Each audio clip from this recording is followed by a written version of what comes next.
We think that movies are just junk food for the mind. Right. And then I flipped it and realized it wasn't.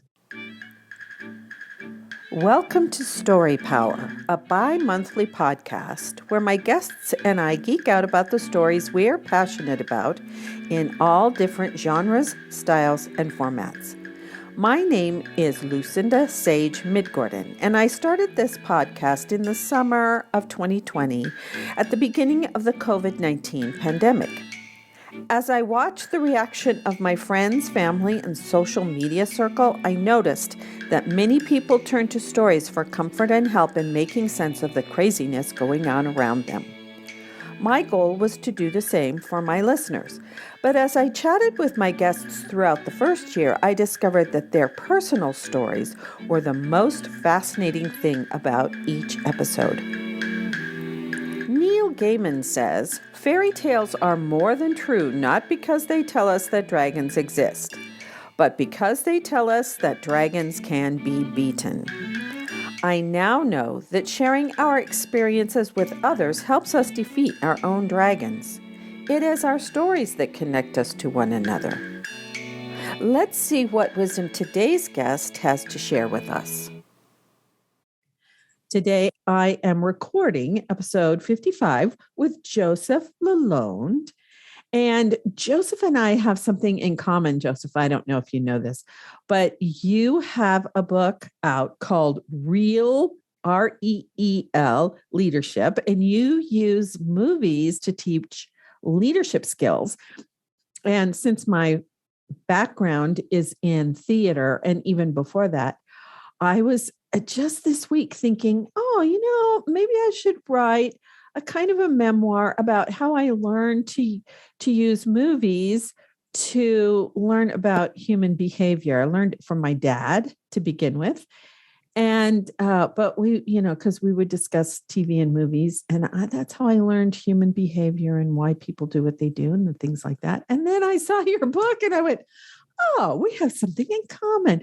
So do you want to tell about your business and your book and eventually the movies that you use in your business? Yeah, Lucinda, thanks for having me. I've just discovered that movies are such a cool thing to use. And I think in the personal development leadership sphere that we forget about it. We think that movies are just junk food for the mind. Right. And then I flipped it and realized it wasn't. So that's where the book came from. And as for me, I'm an award-winning leadership blogger at my blog, jmlalonde.com. Ranked in the top 35, I believe, was the last ranking I seen. Just starting some public speaking, some consulting and coaching. And that's where my business is kind of going right now. So are you able to do face-to-face yet?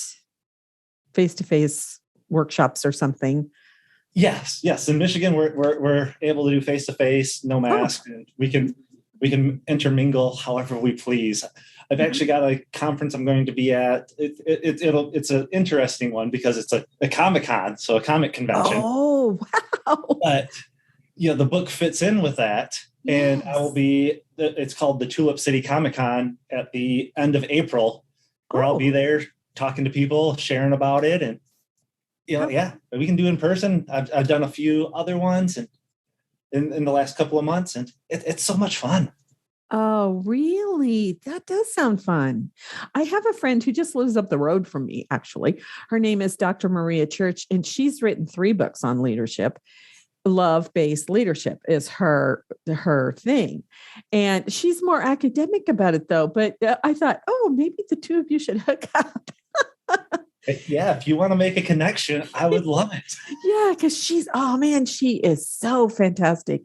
She comes at it from a spiritual point of view. She reads books about spirituality and those teachers that, are saying, actually, love is really all there is. Everything else is just illusion and, constructs of the mind. And so, but I thought, the two of you could have some fun together, maybe. So that sounds fun. Do you have any other conferences or anything like that scheduled for 2022? I'm going to be a keynote speaker at Toastmasters conference coming up. I believe that's April, the beginning of April. So that'll be fun. Oh yeah. Helping lead them into different ways to lead the Toastmasters organizations that each individual attendee may be the president of, or VP of public relations. I'm still putting together what that one's going to be like, but I'm excited for it. Oh yeah, that does sound exciting. Yeah, because man, love is such an important thing, and that's what we're all looking for in our relationships, all kinds of relationships. Yeah. Parent, child, friend, sibling, not just romantic love. So yeah, that's fantastic. So the more you and Maria get out there, the better. I'm game for that.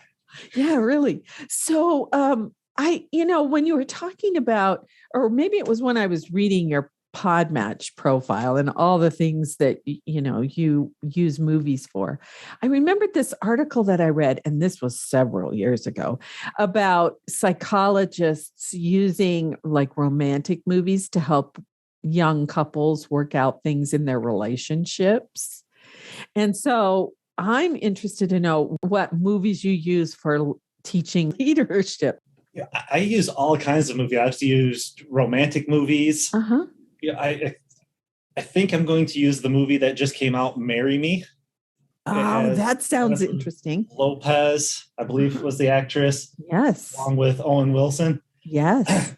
I'm trying to craft something around that. My wife and I, we watched it last week. It was hilarious, but it also shows that things don't have to work out the way that you think they're going to.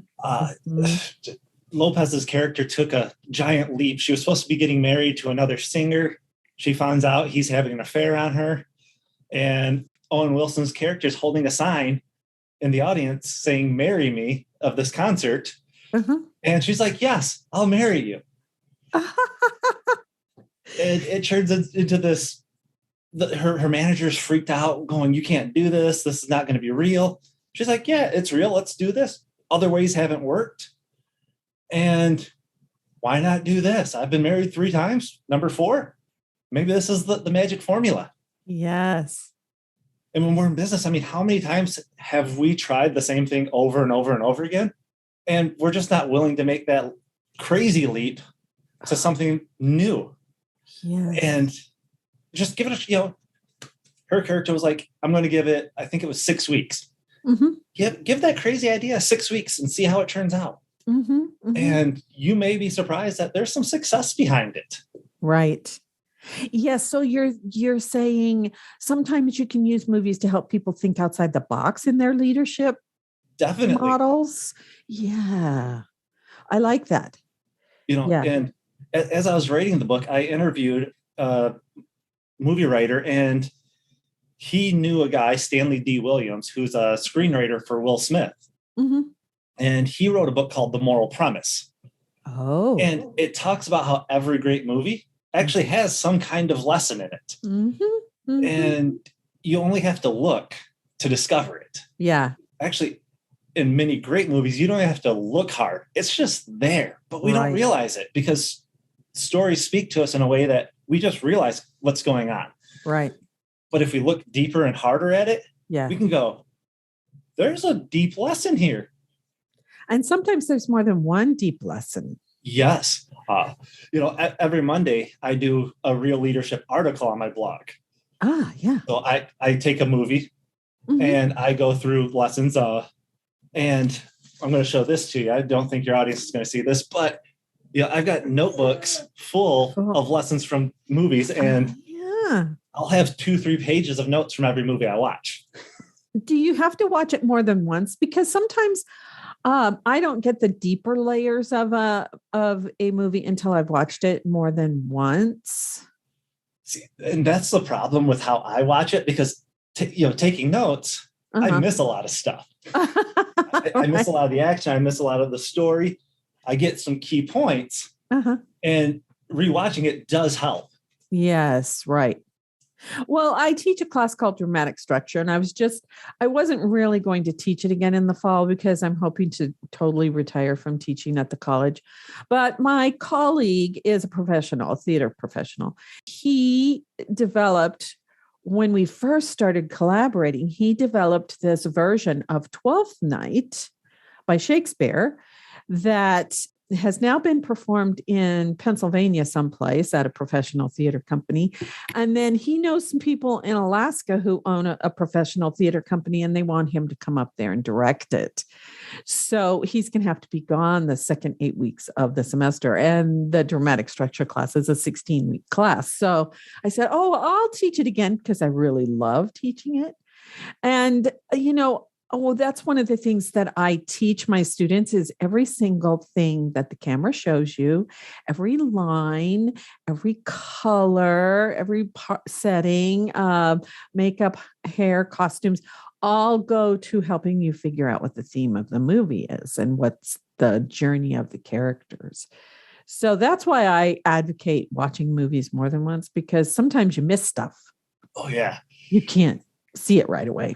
I mean, you take a look at the Marvel movies these days. Oh, and yeah. Watch it once, but you miss all these little hints that they're making towards other movies or how this character fits into a previous movie. And the more you watch it, the more you go, that's all connected. Right. Well, and also little clues about the characters. Yeah. Too, because in like Avengers, how many characters are in there? And you only get little tiny clues of each character. But if you're paying attention or you watch it more than once, you do get those clues about them and how they're feeling and what their character arc is and stuff like that. Say that again. What was his name? Will Smith's screenwriter? John D. Williams. Yeah. Say again what John D. Williams said, because I think I wanted to say something about that too. That every great movie has a moral premise behind it. Right. Oh, yeah. Okay. So I did answer that. I did. Yeah. And let me share an example that he shares in his book. Oh, okay. If you think about the movie The Greatest Showman with Hugh Jackman. Yes. So Hugh Jackman's playing P.T. Barnum. Right. And he's the selfish, it's all about me kind of character. And he's building this false facade. And it builds and builds and builds until about the middle to 3/4 of the movie. And then, if you notice, he changes who he is and how he acts.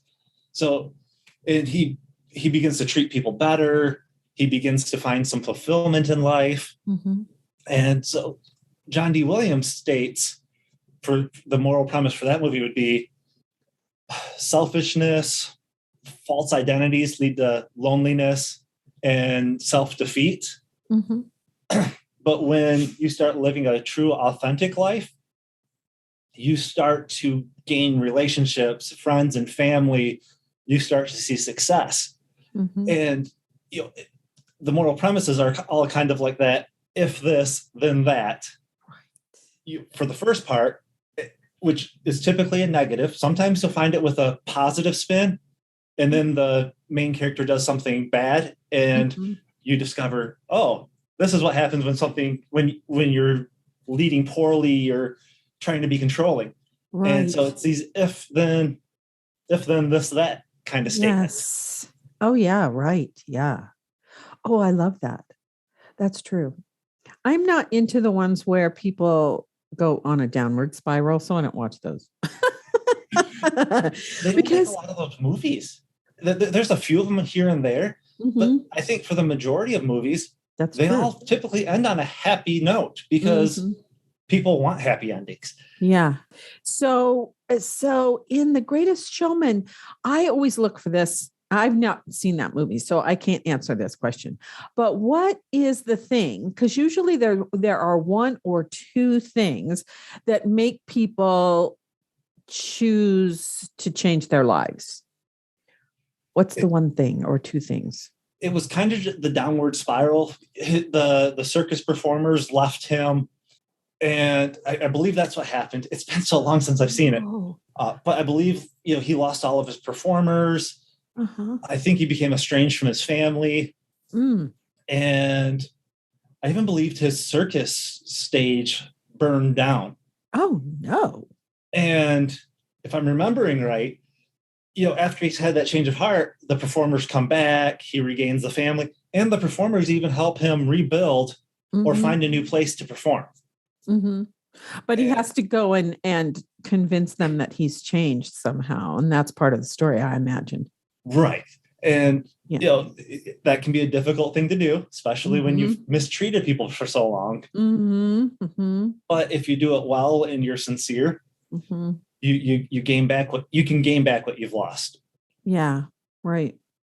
Yeah. So, a lot of the movies that I show, somebody has to kind of go through it. I was going to say a crash and burn. And then you said his tent burned down or whatever. It's like, oh, I guess I won't say that. But they have to go through some sort of transformative experience.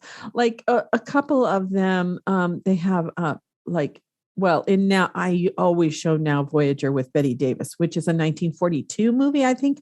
And she, at the very beginning, has this emotional kind of breakdown. Her mother's very, very controlling. And so that's the beginning of her awakening, her learning to socialize with people and make friends and actually start to like herself. So a lot of characters have to go through something like that, where they've been going down this one path and then something happens and they have to make a choice. Am I going to continue to go this way, or am I going to take the new path? That, to me, that's a big thing about plot, is you got to have that. I think that happens a lot in our lives too. And we don't realize it because in our lives, it's not as exaggerated as it is in the movies. In the movies, they've got to make it this big, bold thing. Right. And you go, oh my gosh, why'd they do that? Or how'd that happen? Right. In our lives, it's just the normal little decisions that we make that kind of guide us to those points. Right. If we're lucky. Sometimes it's a car accident or, some sort of illness or something that was just kind of big. There are those moments. Or losing your job. That happened to me. Me too. And I was actually forced out of my job, which was unfortunate. And so then you have to kind of take stock. Yeah. So the characters have to do that too. Yeah. I love that. Do you have any other movies that you use sometimes or have used in the past that you like? Oh yeah. Another one is the movie Finding Nemo. Oh yeah. I love that. Cute Disney Pixar movie, animated, about a fish that gets lost, and his dad and another fish go out to find him. Right. Yeah. Right. And I love to use the example of Dory. Right. She can't remember longer than 3 seconds, I believe. She has a very short attention span. Yeah. And then she forgets what she's doing.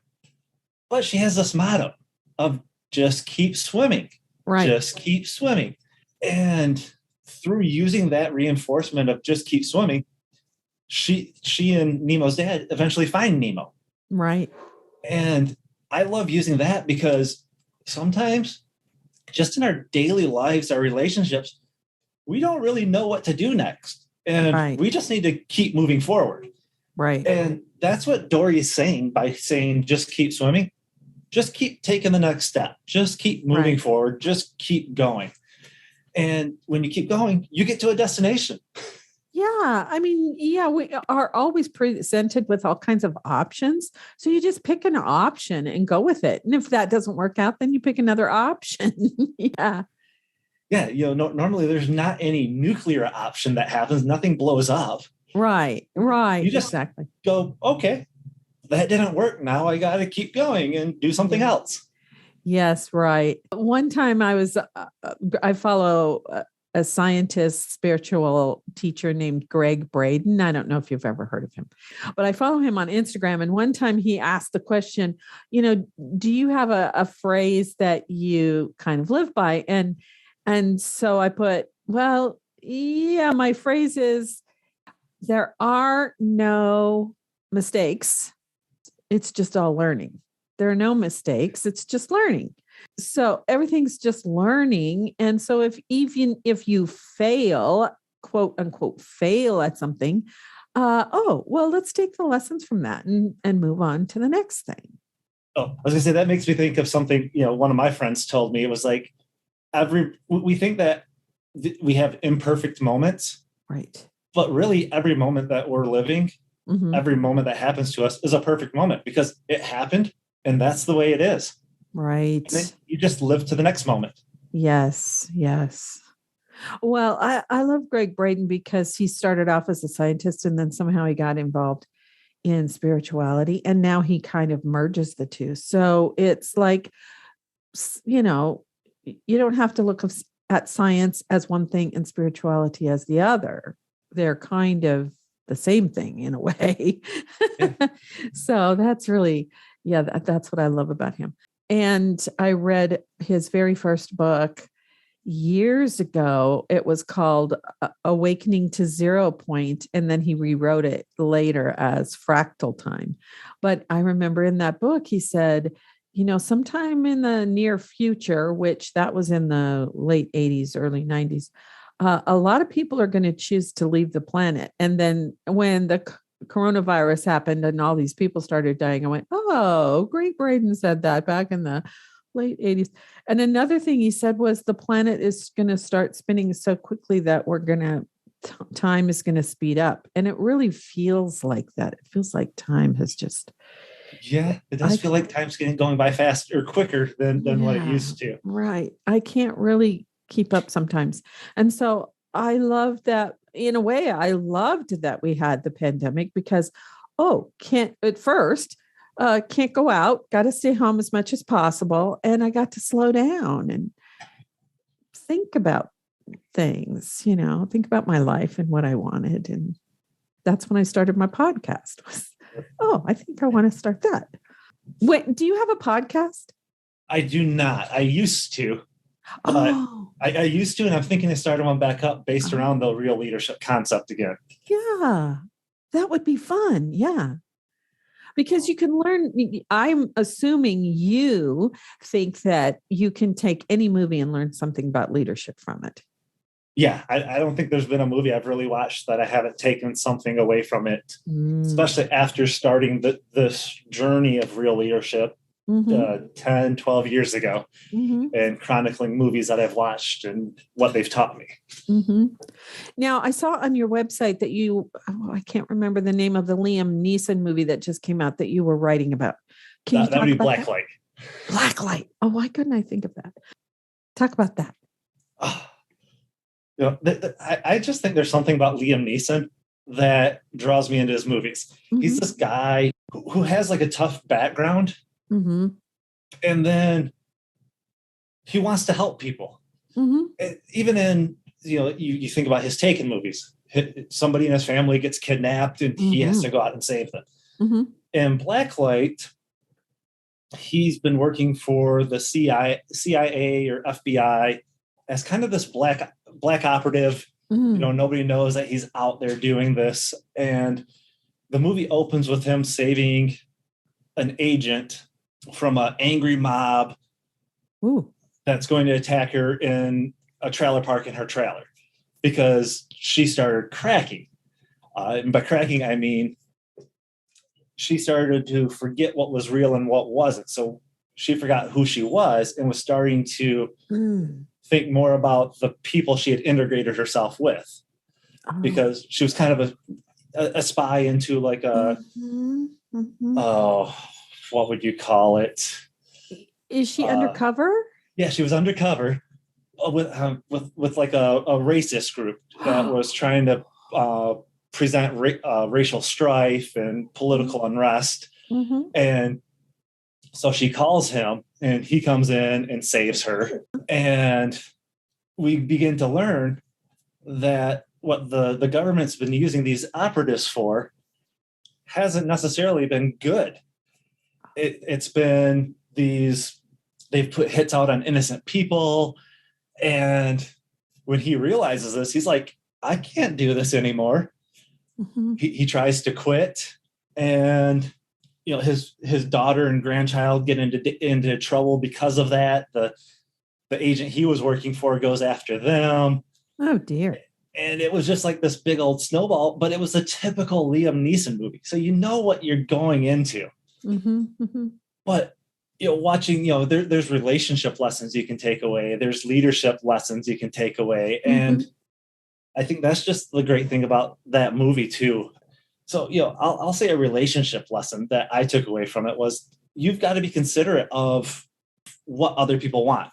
Mm-hmm. So Liam Neeson's character was kind of paranoid. I mean, wouldn't you be with the kind of work he was doing? Right.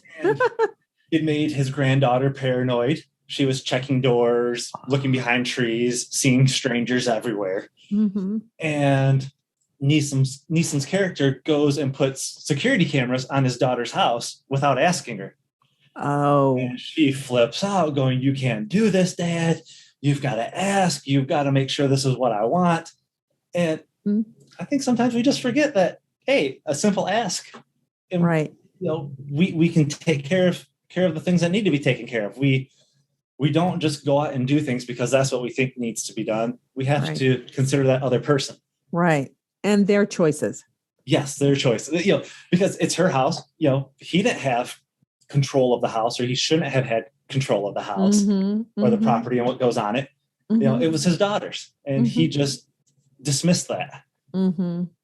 That is so true. Because sometimes we want things for our loved ones, and we forget that we have to let them make their own decisions. Yeah. Decisions, even if it's not going to work out well, we have to let them make their own decisions. Yeah. Yeah. And that love for them just makes us want to do it. Right. But then it strains the relationship if we step out and do what we shouldn't. Mm-hmm, mm-hmm. Does he get reconciled with his daughter eventually? Yeah, he actually does at the end of the movie. Oh, good. And because that's not a big thing, but sometimes in movies there is a big, like, what someone might consider a betrayal, and it was inadvertent. It was an inadvertent betrayal. Sometimes betrayal is on purpose, but sometimes people see something as betrayal that's not really meant to. The other person has good intentions, but yeah. Well, and his daughter kind of seen it as betraying her because that paranoia infected their whole life. And, it was like, Dad, you didn't love me. You cared more about this than you cared about me. Oh, yeah, I can see that. Oh, good.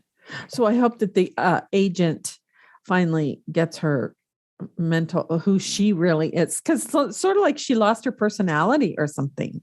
Right. Yeah. She lost her direction, but she was just a very small part in the movie. And then it moved to another character that Neeson had trained or been really close to. And it was that character that opened Neeson's eyes to what was really going on in the government. Oh, I see. Oh, yeah. So there's a couple of points where you see, okay, wait, you're like, oh, they're doing the good stuff. Oh, wait, they're not the good guys. Yeah, right. Oh, and we've had a rash of those kind of movies lately where, our government's not doing such great things. Yeah. And that's another leadership thing, is pay attention to what's really going on underneath the facade or whatever. Yeah. You look at what's going on, and you can't just go by the surface level. In so many organizations, that's what we do. We go, so many leaders look out and go, hey, profits are good. The employees must be good. You go out to the production floor, to the sales floor, or the front office, and they're all grumbling because they don't like it. Things aren't kosher or cozy. Yeah. In that environment. On the lower level, on the upper management level, things may seem great, but that's just that surface level. Right. You got to go deeper and deeper. Right. Yeah. So the leaders aren't paying attention to the needs of the people working underneath them. Is that what you're Yeah, saying? yeah, I would say that. Yeah. Or they just don't understand what those people need, and they think that they're getting it, and they're Oh, not. yeah. Yeah. And they're not, maybe they're not understanding the consequences of their decisions either. There's a lot of that. Oh, yeah. Oh, I yeah. worked I worked at a place where the owner did not realize the conditions, living high in the hog, and Mm-hmm. the employees weren't getting raises, and they were disgruntled and Mm-hmm. frustrated, and it was like, well, everything's fine and dandy up here, Mm-hmm. and it Mm-hmm. wasn't. Yeah. So that's one thing that I think stories really help us do is learn empathy. If we could, well, they've done studies about people who read that they learn empathy from reading. And but I think it's the same for if you are really paying attention to movies, it's the same, or television shows. You can learn empathy from that because you're watching or reading about multiple characters and how what's happening in the story is affecting each of them. Yeah. And so And that's why people encourage people to read fiction books and not just nonfiction books. right. It's that power of story that connects you. And I liked how Brett McCracken verbalized this. He was like, movies or stories are a window into the lives of others. Right. And it helps you understand them better than if you didn't experience what happens in the movie. Right. Well, and we can't experience every single thing. So reading books or watching movies or television shows, or even sometimes documentaries, you're walking in somebody else's shoes for a little bit. Yeah. And it kind of helps you open up to a new way of seeing things.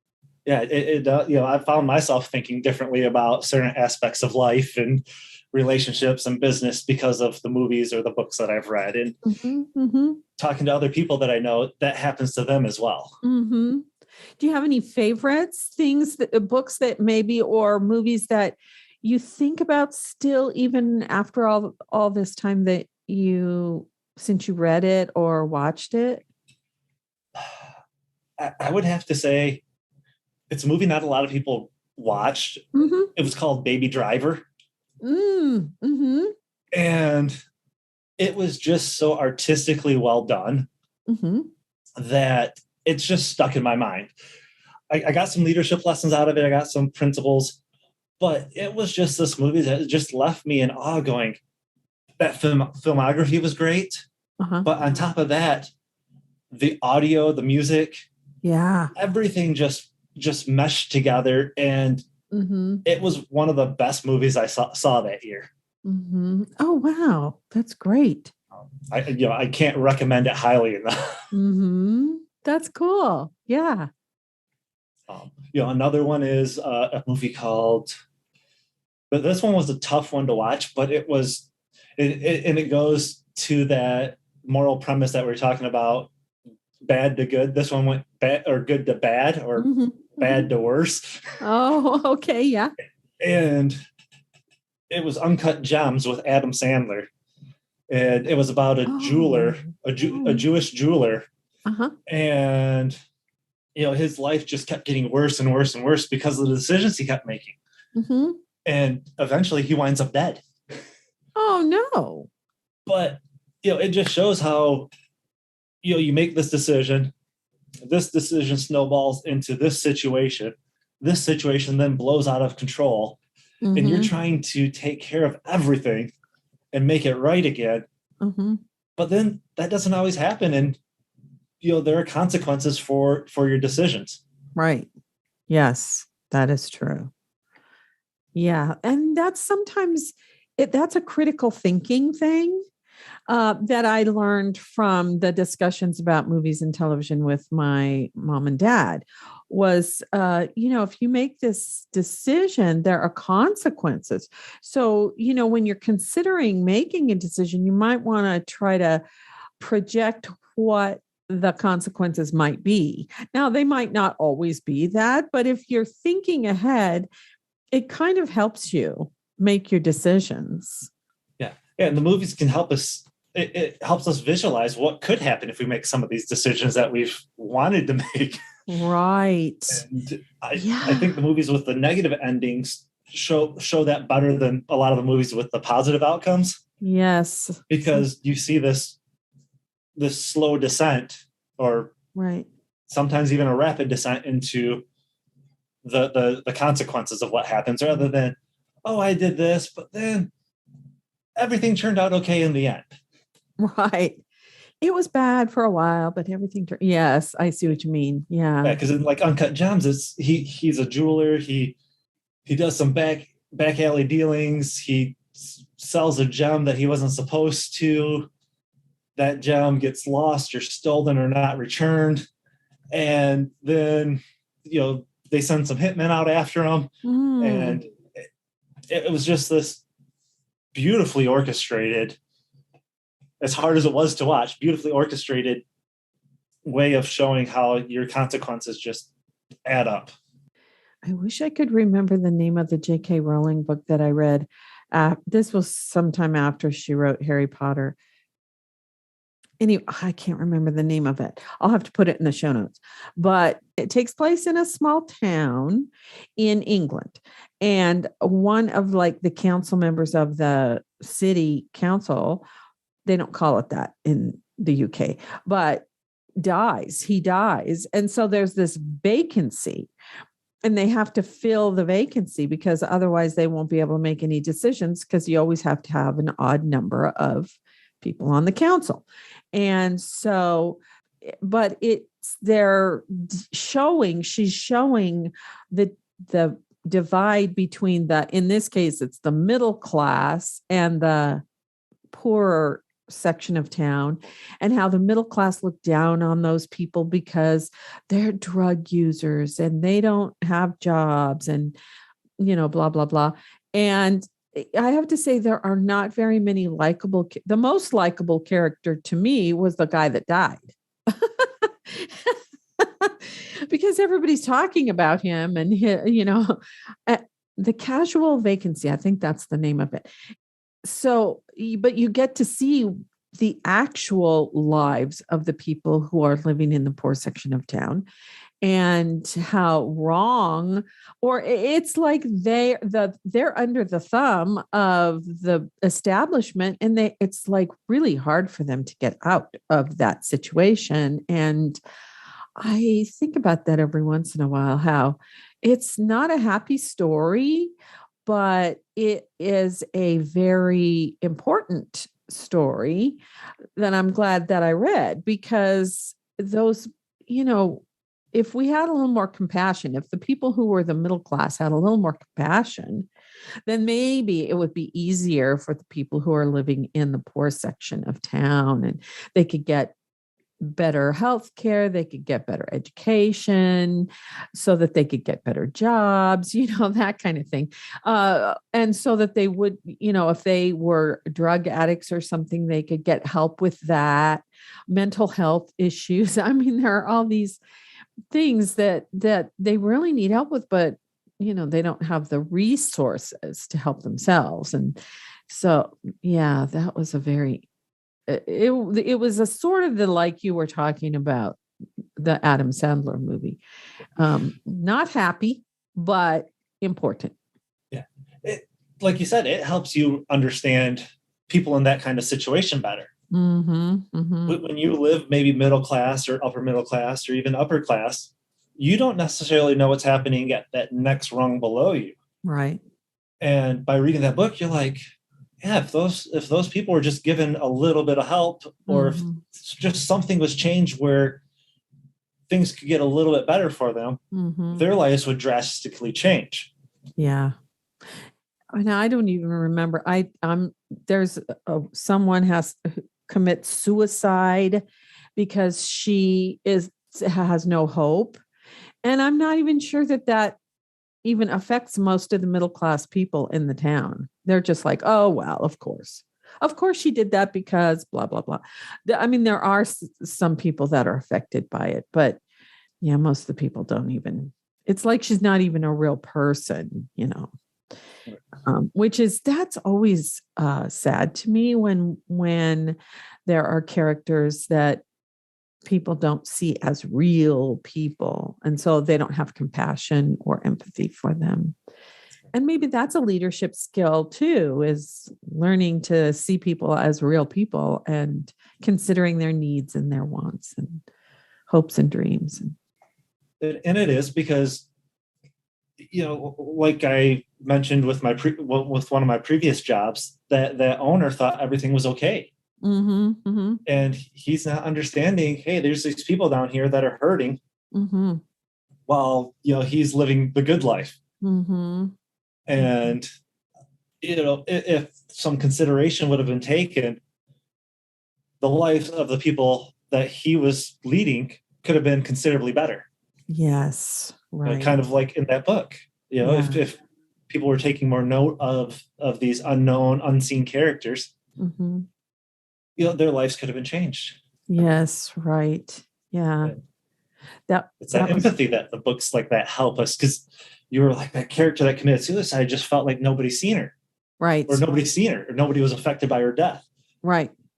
Yeah. But how many of us actually feel that way too? Like, oh, nobody cares about me. If I was to die tomorrow, my life would go on.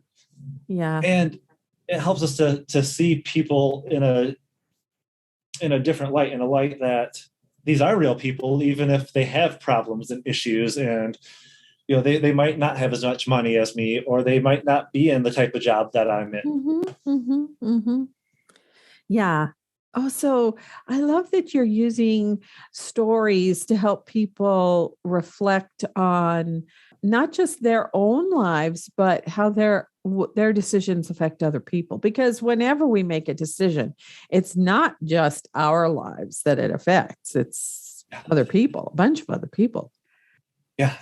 Movies show that too. It's somebody, we'll go back to The Greatest Showman, because Jackman's character, his decisions didn't immediately impact him, but they impacted everybody below him. They impacted the performers, and until he realized what he was doing, those people were miserable. Right. And so movies just help us see the situations and how our decisions make or break other people. Mm-hmm. Yeah, I mean, that's one of the things I try to teach in dramatic structure is, try to put yourself in those shoes of the people in the movie, of the characters in the movies, because if you don't do that, if you're not reflecting on that, on how they're like you, well, that's a big thing about acting anyway, is how are you like the character, or how's the character like you? It doesn't have to be that you're completely like the character or they're not completely like you, but there are aspects of you that can be like the character. So that's part of, since dramatic structure is a required class for theater majors, I continue that whole idea is when you're watching a movie or a television show, or you're reading a book even, try to put yourself in the shoes of the characters and then reflect on, well, how, if I were in that situation, how would I react or respond, or what decisions would I make? And I guess I do that partly because of all those discussions I had with mostly my dad, but mom and dad. And so, yeah, I love that because, sometimes I think we don't do that. But yeah, when we do, it helps us understand people better. Mm-hmm. It's actually one of the tools I used at a presentation I gave was I'd ask a question. I'd ask the audience, what would you do in this character situation? Mm-hmm. And, show a clip. And then, with that question, the audience would answer, and then show the rest of the clip with the results of, or what the decision was from that character. Mm-hmm. And then kind of discuss what happened. Like, why would you have chosen this? And then why do you think this character chose this decision? Mm-hmm. Mm-hmm. Mm-hmm. And it prompts that discussion and it puts people in the character's shoes. Right. Yeah. Oh, that's great. So do you have any plans for another book? I've got a couple of ideas. There's always something stirring up here. Uh-huh. And so I want to say like three other book ideas. One is more of just a general leadership lessons from the movie book, kind of more along the lines of the articles I write. Mm-hmm. Another one is lessons from comic books. Oh, that's great. I absolutely love comic books. I was into comic books when I was 12, 13, 14 years old. Mm-hmm. I remember my dad and my mom driving me to the comic shop 3-4 blocks away and just devouring these picture stories.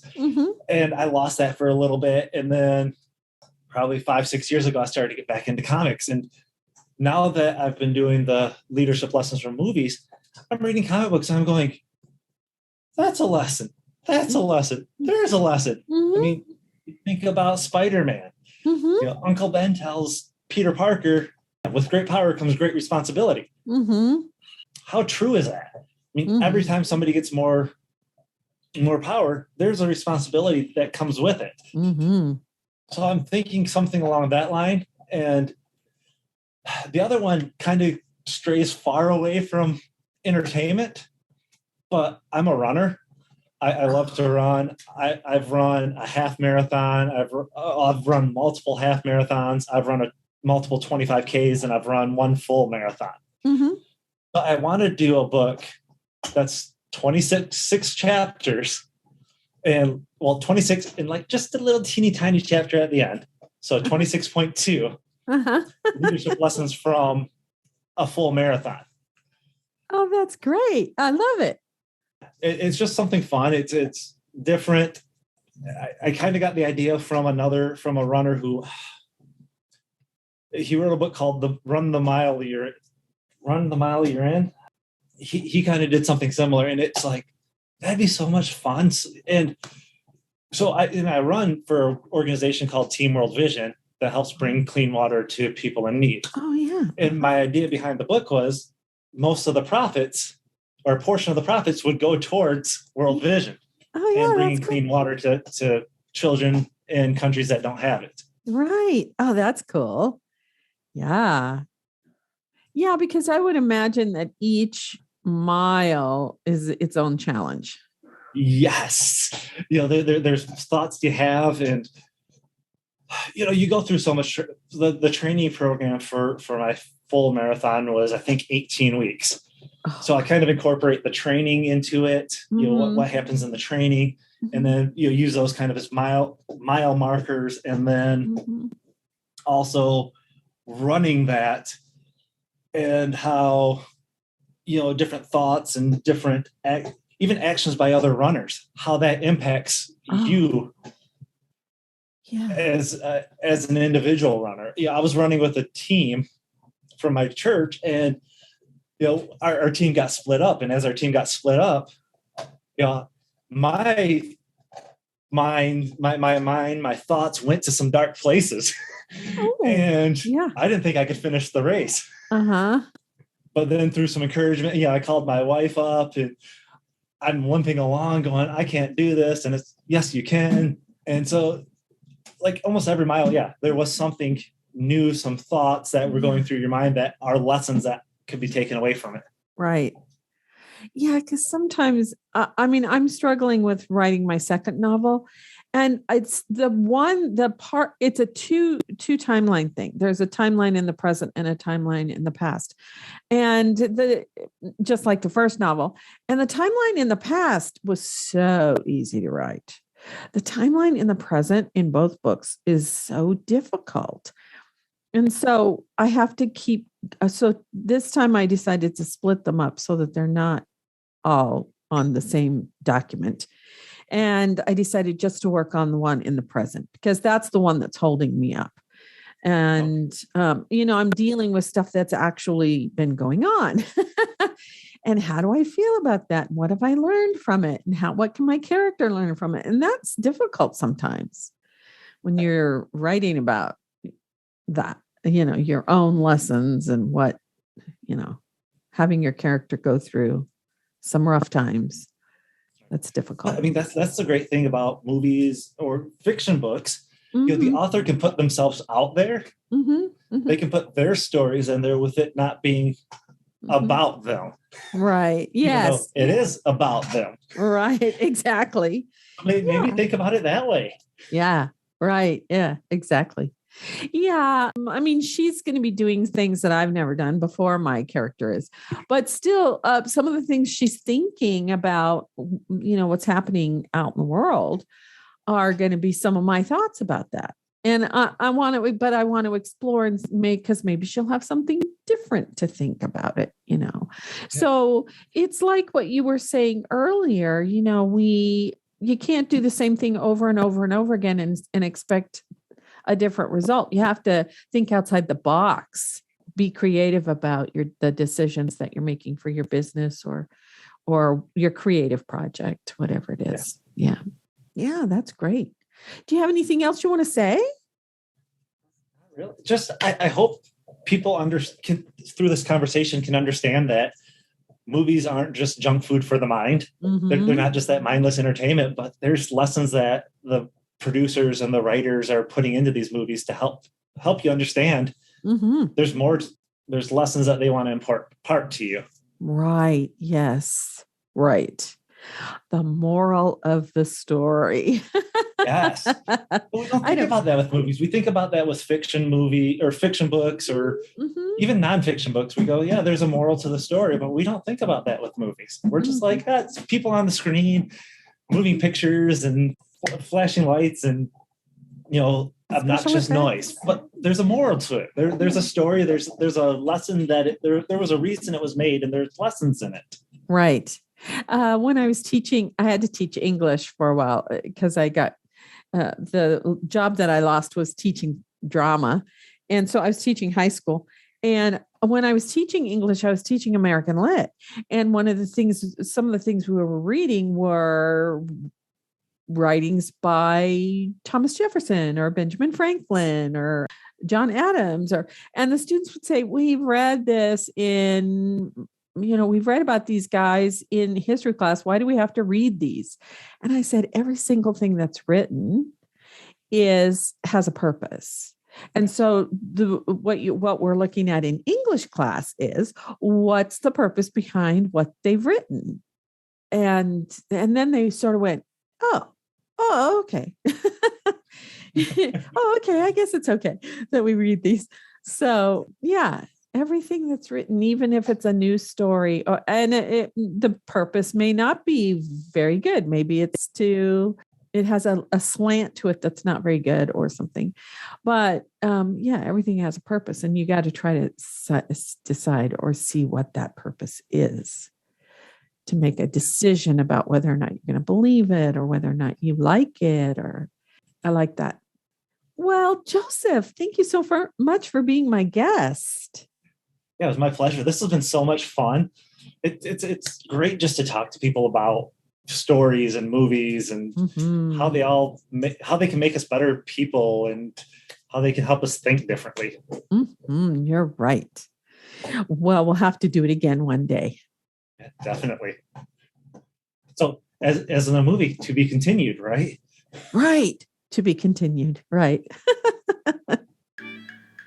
Before I go, I'd like to give a big shout out to Podmatch, which I call a dating service for podcasters. Since I joined their platform, I have met so many wonderful people from all over the world, and they make the matches so easy that if you are a podcaster or you have a message that you want to share, you might want to consider checking them out. The affiliate link is at the bottom of my show notes on my website at sagewomanchronicles@sagewoman.life. Part of what I love about them is that they promote civil conversations, and can't we use that right now? So if you check them out, tell them Lucinda sent you. I'd also like to invite you to my Patreon community, where we will have chats with authors or creators. We'll have member chats about the stories that they love, and occasionally we'll have extra episodes or uncut episodes of Story Power.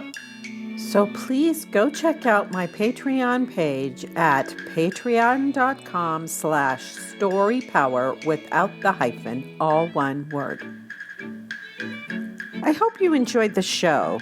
If you like what you heard, please share it with a friend and give us a review on your favorite podcast app. It will help people find us.